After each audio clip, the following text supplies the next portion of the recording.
क्या जरूरत थी उसको यीशु मसीह को प्रार्थना करने की? नहीं, कोई जरूरत नहीं थी। मगर आज हम देखेंगे कि क्यों प्रार्थना किया जाता है। केवल मांगना कि प्रभु ये दे दे, वो दे दे, वो दे दे, ये कर दे, ऐसा कर ले, वैसा कर ले, वहां ये कर ले, नहीं। केवल प्रार्थना एक मांगना नहीं है। सुनो ध्यान से, प्रार्थना केवल मांगना नहीं है। प्रार्थना केवल एक रास्ता नहीं है कि चलो मैं प्रार्थना करना है, कुछ ना कुछ मांगना है, कुछ ना कुछ तो करना है, कुछ ना कुछ तो करे।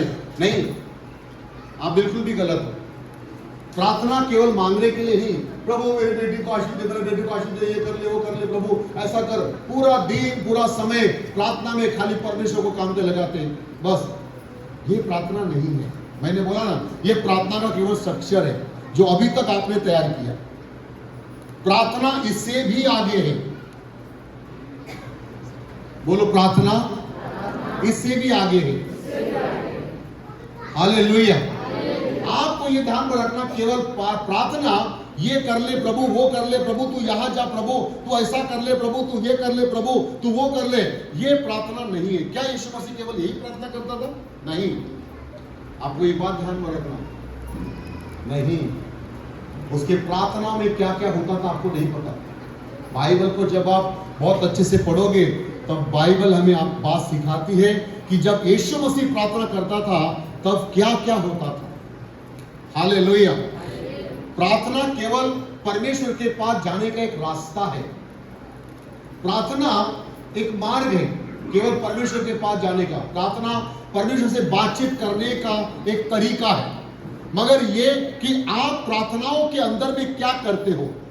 आप जब परमेश्वर के पास जाते हो और जब आप उससे मुलाकात करते हो तब आपको क्या करना है, ये बहुत जरूरी है।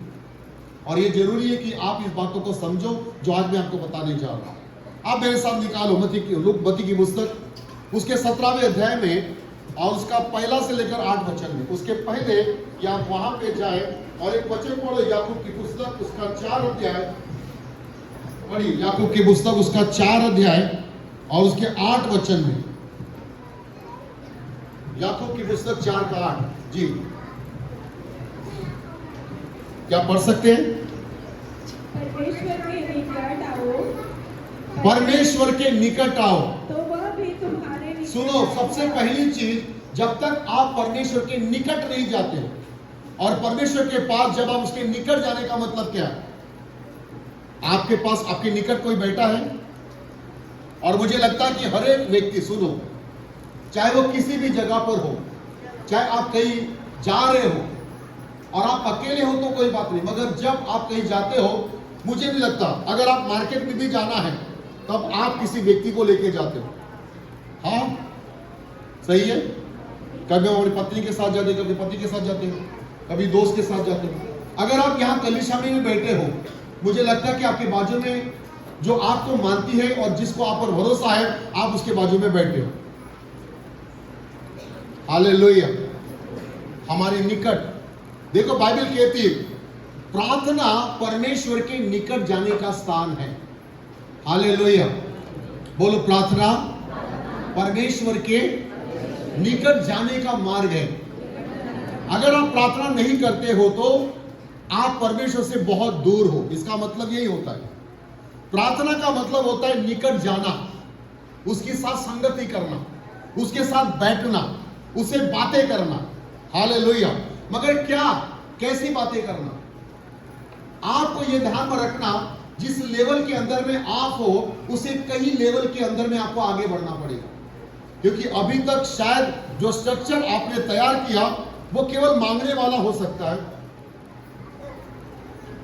मगर ये ध्यान में रखो, उससे भी आगे अब आपकी सोच निर्माण हो। और बाइबल कहती है परमेश्वर के निकट आओ तो वह भी तुम्हारे निकट आएगा। और जब तक आप उसके पास नहीं जाते तब तक वो आपके पास नहीं आएगा। मेरी बात समझ में आ रही है? बोलो हालेलुया। प्रभु ने क्या, तुम पहले परमेश्वर के निकट आओ तब वो तुम्हारे। परमेश्वर कभी भी आपको जबरदस्ती नहीं करेगा कि तुम जबरदस्ती प्रार्थना करो। हाँ, तुम्हारे माता पिता आपको जबरदस्ती बोलेंगे उठो प्रार्थना करो, चलो उठो प्रार्थना करो। मगर ये बात ध्यान में रखना, परमेश्वर कभी भी किसी को जबरदस्ती नहीं करता है।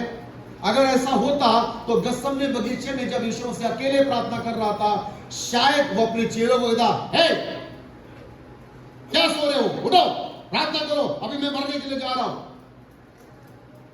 प्रार्थना परमेश्वर किसी पर थोपता नहीं है, और परमेश्वर ने ऐसा, यीशु मसीह ने कभी भी अपने चेलों पर प्रार्थना नहीं थोपा। मगर देखो, ध्यान में रखो, बाइबल कहती है जब यीशु एक पहाड़ पर गया और उसका रूपांतरण हुआ, वहां पर भी यीशु के चेले क्या कर रहे थे? वहां पर भी यीशु के चेले क्या कर रहे थे? हे उठो प्रार्थना करो, देखो मैं कैसा बदल गया हूं। ऐसा बोला खुदा ने? नहीं। चाहे तुम सोते रहो, मगर मेरा कार्य है प्रार्थना करना। आमीन। ध्यान में रखो, प्रार्थना क्या क्या कर सकती है आपके लाइफ में। प्रार्थना क्या क्या, प्रार्थना के द्वारा आपके जीवन में क्या क्या हो सकता है, आज आपको यह बात समझनी है। आमीन।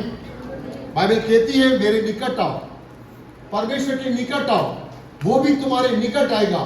हे पापियों, अपने हाथ शुद्ध करो, हे दुर्चिते लोगों, अपने हृदय को पवित्र करो। और ये कभी नहीं हो सकता एक व्यक्ति बिना प्रार्थना के पवित्र हो सकता है। नो, कभी नहीं होगा। अगर कोई व्यक्ति प्रार्थना नहीं करता है, उसके लाइफस्टाइल में अगर प्रार्थना नहीं है, वो अपने आप को कभी पवित्र बना नहीं सकता। क्योंकि प्रार्थना अपने हृदय को परमेश्वर के सामने पेश करना है। मेरी बात समझ में आ रही है? प्रार्थना आप अपने आप को न्याय के रूप में रखते हो अपने परमेश्वर के सामने। हालेलुया। देखो, सुनो, क्यों परमेश्वर विश्वासियों का न्याय नहीं करने वाला? क्योंकि वो जानता है जो प्रार्थना करने वाले व्यक्ति है, परमेश्वर उनको प्रतिदिन उनका न्याय उस प्रार्थनाओं के अंदर में होता है। क्योंकि वे प्रतिदिन अपने आप को परमेश्वर के सामने उंडेलते हैं। मगर यह बहुत जरूरी है कि आप किस प्रार्थना की लेवल को पूरा करते हो, केवल मांगने वाली या उससे भी आगे, या उससे भी आगे। हालेलुया। इसीलिए तुम्हारी प्रार्थना कैसी होनी चाहिए, बाइबल हमें बात सिखाती है कि प्रार्थना कैसी होनी चाहिए। मेरे साथ आप पढ़ सकते हैं मत्ती की पुस्तक, उसका 17वें अध्याय में आइए। मत्ती उसका 17वां अध्याय और उसका 1 से लेकर 8 वचन को जब आप पढ़ोगे तो यहां पर एक पहाड़ पर यीशु मसीह गया है, और उस पहाड़ पर जब वो प्रार्थना करने लगा तो वहां का दृश्य बदल गया। सुनो ध्यान से, प्रार्थना केवल, मैंने आपको कहा पहले स्टार्टिंग में कहा, प्रार्थना केवल मांगने तक सीमित मत रखो। प्रार्थना केवल एक ऐसा मार्ग मत बनाओ कि अरे हम प्रभु के पास जाना है ना, जबरदस्ती। मेरा भाई पानी पूरी बेचता है,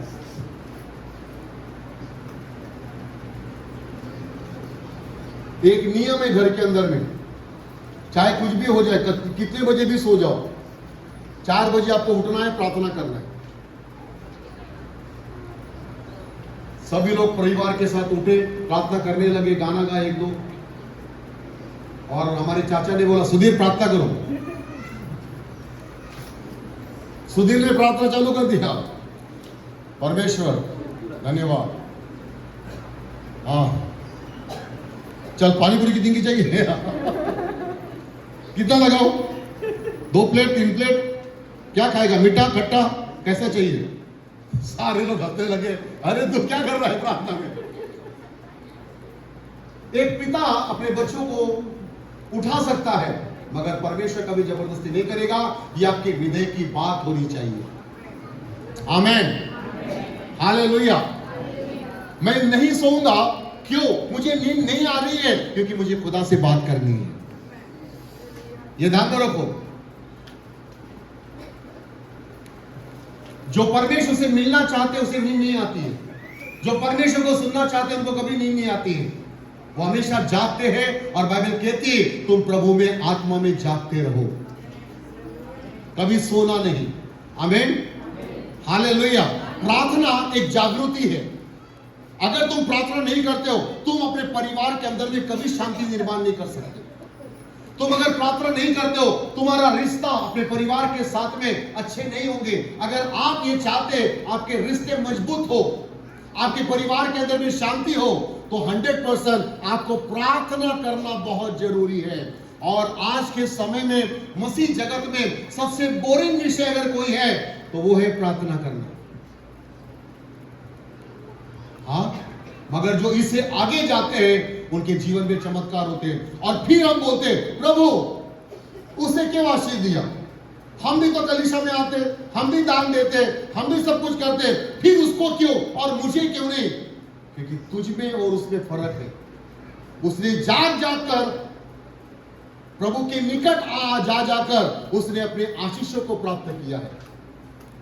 और तूने समझा कि अगर मैं परमेश्वर को 1000 रुपए दे दो तो मेरा परमेश्वर बड़ा खुश हो जाएगा और मुझे कहीं गुना आशीष देगा। ऐसा नहीं है, ऐसा बिल्कुल भी नहीं है। मैं आपको सच कहता हूं, ऐसा कहीं पर भी नहीं। बाइबल कहती है छह दिन के बाद यीशु ने पतरस और याकूब और उसके भाई यूहन्ना को साथ लिया और उन्हें एकांत में किसी ऊंचे पहाड़ पर ले गया और उनके सामने उसका रूपांतरण हुआ और उसकी मुंह सूर्य की नाई चमका और उसका वस्त्र ज्योति की नाई उज्याला हो गया। अब ये यहां पर क्या लिखा है? और इन चेलों को यीशु ने लेकर गया पहाड़ पर और वचन में लिखा है वो वहां पर क्या काय के लिए गया था? रूपांतरित होने के लिए नहीं, वो वहां पे प्रार्थना करने के लिए गया था। मगर प्रार्थना ने एक ऐसी प्रार्थना जो यीशु को रूपांतरित कर रही है, उसके चेहरे की चमक को बढ़ा रही है। हालेलुया। ध्यान में रखो, मैं आपको बोल रहा कि केवल प्रार्थना मांगना नहीं है, केवल प्रार्थना एक जरिया नहीं है, उससे भी और आगे प्रार्थना है। ये कर ले, वो कर ले, वो कर ले, केवल परमेश्वर को काम पे लगाने वाली प्रार्थना नहीं है। उससे भी आगे कि क्या आप अदृश्य बातों को देख सकते हो अपनी प्रार्थनाओं में? क्या आज आपके पास ऐसी प्रार्थना है कि आपके चेहरे चमक रहे हैं? क्या आपकी प्रार्थनाओं में इस तरह से है कि आपका चेहरे चमक रहे हैं? क्या आपकी प्रार्थनाओं के अंदर में क्या आप उन अदृश्य बातों को जो परमेश्वर आपको दिखाना चाहता है, उन प्रार्थनाओं में क्या आप दिखाई दे रही है? हम तो लगे हुए, मैंने आपको बोला ना, अभी तक आप केवल एक स्ट्रक्चर तैयार कर रहे थे, मगर जमीन भी आपके पास नहीं है, जगह भी आपके पास नहीं है, बहुत दूर है हम लोग। यहां तो रूपांतरण की बातें हो रही है और वहां लिखा है यीशु प्रार्थना कर रहा था। मैंने कहा यीशु को भी प्रार्थना करने की आवश्यकता गिरी और वहां लिखा है पहाड़ पर, वो ऊंचे पहाड़ पर गया और अपने चेलों के साथ वो प्रार्थना करने लगा। चेले सो रहे थे, मगर जब उसने क्या देखा, उन्होंने देखा यीशु का चेहरा चमक गया, उसका मुंह। वचन में लिखा है एक जगह पर कि मूसा परमेश्वर के पास 40 दिन और 40 रात उसके पास रहा और वो जब उतर कर आया तब लोगों से बातें करने लगा और लोग कहने लगे मूसा तेरा चेहरे की चमक सूर्य के समान है, अपने मुंह पर पर्दा डाल और हमसे बातें कर, क्योंकि हम तुझसे बात करने के लिए डर लग रहा है। क्या परमेश्वर के पास बैठना इतनी सामर्थ्य है? शायद अगर जिसके हृदय तक आज ये वचन गया होगा, मुझे लगता है कि वो स्ट्रक्चर भी बनाएगा, वो जगह भी तैयार करेगा और आने वाले समय में परमेश्वर की महिमा भी होगी। आमीन, हालेलुया। यदि आप चाहते हैं कि आपके जीवन के द्वारा परमेश्वर के अद्भुत कार्यों को हो, तो ये बात आपको समझना पड़ेगा कि आपकी प्रार्थनाओं में आपके रूपांतरण होना जरूरी है। अगर प्रार्थना आपको रूपांतरित नहीं कर रही है, प्रार्थना अगर आपको नहीं चमका रही है, तो ये ध्यान में रखना, आपको प्रार्थना के चीजों को बदलना पड़ेगा, आपके प्रार्थना के समयों को बदलना पड़ेगा। हालेलुया। पीछे लोग, मेरी बात आवाज आ रही है आपके पास? समझ रही है? Praise the Lord, hallelujah. तो यहां लिखा है कि जब यीशु प्रार्थना कर रहा था और फिर यहां पर लिखा है एक संबोधन यहां पर दिया गया है कि वहां पर मूसा और एलिया भी आया और परमेश्वर और लोगों ने, पतरस ने यीशु से कहा प्रभु हमारा यह रहना अच्छा है, अच्छा तो यह हुआ कि 3 मंडप बनाओ, एक तेरे लिए, एक मूसा के लिए, एक एलिया के लिए। वो बोल ही रहा था कि देखो ये कुछ ये बादल ने उन्हें छा लिया और देखो उस बादल में से ये शब्द निकला, ये मेरा प्रिय पुत्र है जिसे मैं प्रसन्न हूं। प्रार्थना परमेश्वर के साथ एक बेटे का रिश्ता बनाती है। आमेन, हालेलुया। प्रार्थना एक अच्छा उत्तम रिश्ता बनाता है। अगर जिसके जीवन में प्रार्थना नहीं है, वो हमेशा बहू की गलती को देखती रहती है और बहू सास की गलती को देखती रहती है, और एक पत्नी पति की गलती को देखती रहती है और पति का पत्नी की गलती को देखता रहता है। एक ससुर बहू की गलती को देखता है और एक बहू ससुर की गलती को देखते रहते हैं, क्योंकि प्रार्थना नहीं है, रूपांतरण नहीं है, संबंध नहीं है। और यहां लिखा है कि जैसा ही वचन लिखा है कि जैसा ही ये संबोधन खत्म हुआ और लिखा है एलिया और मूसा आया और वहां पर अचानक क्या देखा, जब वो वहां से लिप्त हो गए तो वहां पे बोल ही रहा था, एक उजले बादल ने उस एरिया को घेर लिया। आप मुझे बताओ, यीशु कहां प्रार्थना कर रहा था?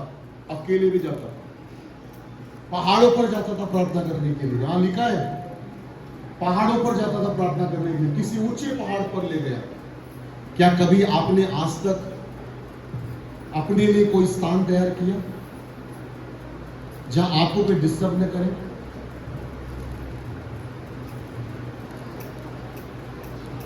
आमीन, हालेलुया। मुझे ये बड़ा अच्छा लगता है। और कल मुझे एक बात समझ में आ गई कि मैं केवल एक स्ट्रक्चर तैयार कर रहा था, अब मुझे सही तरीके से चालू करना है। और ये ध्यान में रखो, और ये होगा। तुम्हें कितने साल हो गए प्रार्थना? तुम कितने सालों से प्रभु पर विश्वास करते हो? कोई बोले मैं तो 2 साल से विश्वास करती हूँ। ठीक है, मैं तो 5 साल से कर रहा हूं, मैं तो 12 साल हो गया, मेरे को 15 साल हो गया। क्या आपको लगता है इन 15 सालों में आपने एक बार भी अपने जीवन में कोई रूपांतरण देखा हो? कभी आपने दृश्य देखा हो उस परमेश्वर की महिमा का? हाँ, इसका मतलब यह है कि आपकी प्रार्थना वो प्रार्थना नहीं है, वो केवल मात्र स्ट्रक्चर है जो 15 साल से आप स्ट्रक्चर देख देख कर बोलते हैं ऐसा ही घर होगा, हाँ इतना ही बड़ा होगा, हाँ इतने ही रूम होंगे। देखो देखो मैंने, और आप 15 साल से केवल स्ट्रक्चर दिखा रहे हो लोगों को और कोई बिल्डिंग बनाया नहीं आपने, क्योंकि दिखाई नहीं दे रही है ना। यहां दिखाई दे रहा है रूपांतरण, पत्रस देख रहा है कुछ हो रहा है वहां पे, वो प्रार्थना कर रहा है, बादलों में एक आवाज आ रही है, ये मेरा प्रिय पुत्र है। आमीन, ये मेरा प्रिय पुत्र है। उस बादल में से ये शब्द निकला, यह मेरा प्रिय पुत्र है जिससे मैं बहुत प्रसन्न हूं। Hallelujah, praise the Lord. और मैं आपको सच कहता हूं, ये ध्यान में रखो, अगर आपके पास प्रार्थना नहीं है, ये वाक्य आपके लिए नहीं होगा। प्रार्थना परमेश्वर के साथ आप अच्छे रिश्ते को तैयार करती है। मेरी बात सुनो, आप अकेले में बातें मत करो। हेलो ओ सिस्टर घुमाती, अपना ये क्या नाम है, आप उसकी चीटी मारो, आपने चिमटी लिया ही नहीं उसको, आपको खड़ा कर दूंगा, उसकी चिमटी लेना पड़ेगा। और नंदा आप उसको चिमटी मारना पड़ेगा। मेरे वचन का ध्यान दो। अपने घर की बातें घर में करो, आपके पास बहुत समय है। आप ऑटो में बैठो और ऑटो वालों जो भी उनको लेके जाते हो ना, कम से कम आधा घंटा यहाँ से छोड़ो मत, उधर ही रखो, उनको बोला अच्छे से बातें कर लो। घर की पूरी बात, पति की बातें कर रहे हो,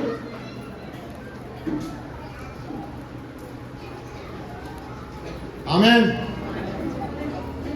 हालेलुया। अपने घर की बातें बाद में करो, आपके पास समय है, पूरा दिन, पूरा रविवार है, छुट्टी है, छुट्टी है। अपने घर में बुलाओ, आलू पाव बनाओ, अच्छे से अच्छे पदार्थ बनाओ, उनको बुलाओ, खिलाओ और सारी बातें करो। आमेन। मगर अभी केवल परमेश्वर की बात सुनना है। आमेन, हालेलुया। ये बात ध्यान में रखना, प्रार्थना आपके जीवन में परमेश्वर के पुत्र होने का और परमेश्वर को प्रसन्न होने का कार्य करती है। अगर ये प्रार्थना नहीं है, ना कोई रूपांतरण है और ना कोई आपके साथ कोई रिश्ता परमेश्वर का बन रहा है। आपको प्रार्थना में परमेश्वर के साथ एक उत्तम रिश्ते को तैयार करना है। मेरी बात समझ में आ रही है नंदा भाई? आमेन, हालेलुया। प्रार्थना, बोलो प्रार्थना रूपांतरण है। आपको यह ध्यान में रखना, जो उन्होंने अभी तक ऐसा कभी नहीं देखा जो अभी वो देखने जा रहे, एक ऐसा अदृश्य बातें। आपको यह ध्यान में रखना, परमेश्वर आपको प्रार्थनाओं में रूपांतरित करेगा और ऐसे जगत में आपको लेके जाएगा जो आपने कभी विचार नहीं किया था, केवल बाइबल में पढ़ा था, मगर हकीकत में वो आपको दिखाई देना शुरू हो जाएगा। हालेलुया, ये ध्यान में रखो।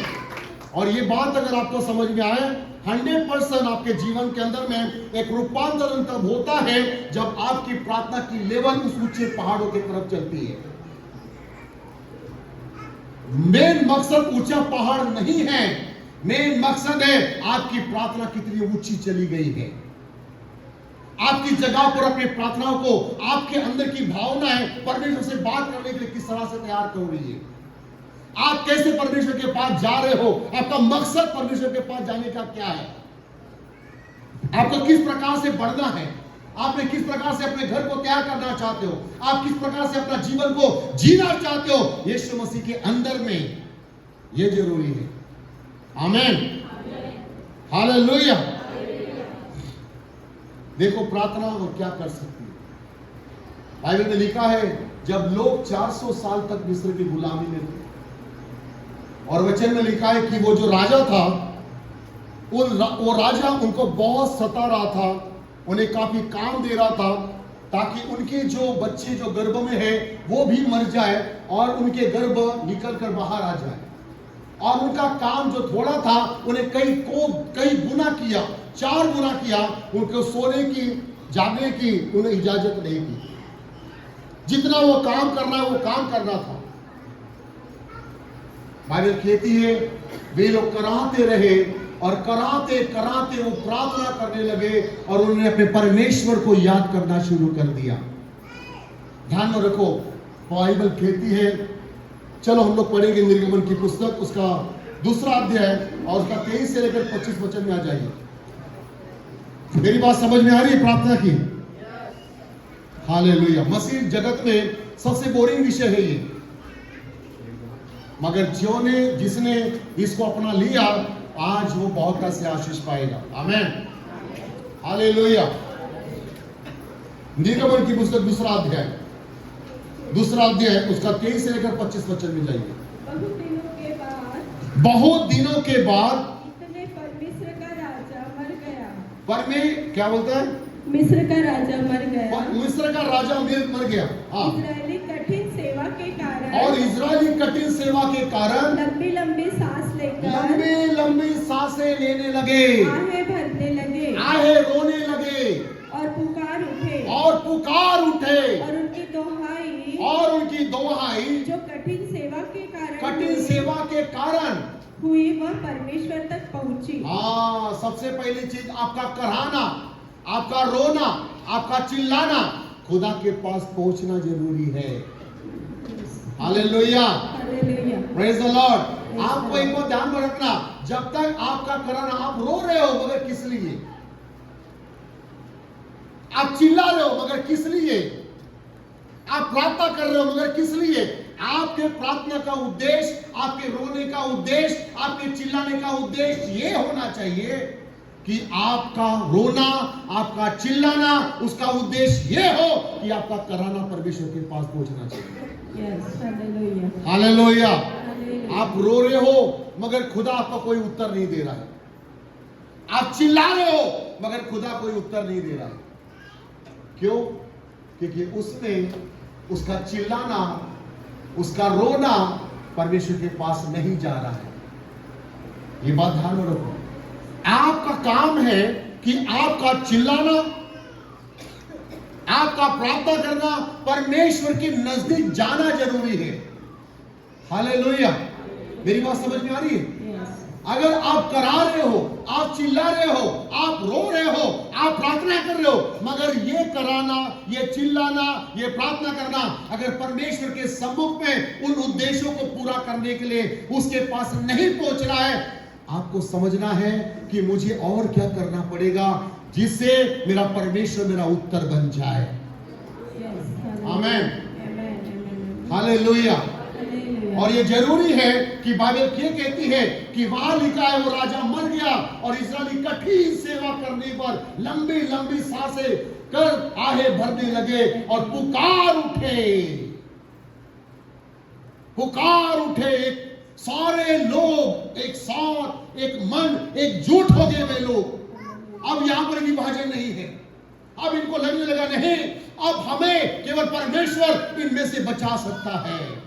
उनका पूरा भरोसा, उनका पूरा विश्वास परमेश्वर पर टिकने लगे और वो एक साथ, एक मन होकर सारे लोग एक साथ एकजुट होकर कराने लगे और चिल्लाने लगे। और वचन में लिखा है परमेश्वर उतर कर आ गया। हालेलुया। ध्यान में रखो, आपका कराना ऐसा होना चाहिए, आपकी पुकार ऐसी होना चाहिए कि परमेश्वर के हृदय तक वो आवाज जाए। आपका कराना कोई सुने या ना सुने, आपके खुदा के पास आपका कराना होना चाहिए। आमीन। प्रभु से कहे, प्रभु मैं 2 साल से विश्वास कर रहा हूं, मैं कई प्रार्थनाओं में करा है, मैंने कई बार रोया मगर मुझे उत्तर नहीं मिला। क्यों? आपने कभी परमेश्वर से प्रार्थना किया और उसका उत्तर आपने कभी पाया हो? ऐसा कोई गवाही आपके जीवन में है कि मैंने इस बात के लिए प्रार्थना किया और मैंने करा और ये परमेश्वर ने मुझे उत्तर दिया? आपके पास यही तो बातें हैं। मैं आपको ये बोल रहा हूं कि केवल प्रार्थना मांगना नहीं है, इससे भी कहीं आगे है, कहीं आगे है। प्रार्थना एक रूपांतरण है, प्रार्थना एक बदलाव है जो हमारे हृदय को बदलती है, हमारी भाषा को बदलती है, हमारे व्यवहारों को बदलती है, हमारे चाल चलन, हमारे स्वभाव को बदलती है। यही तो प्रार्थना है। हालेलुया।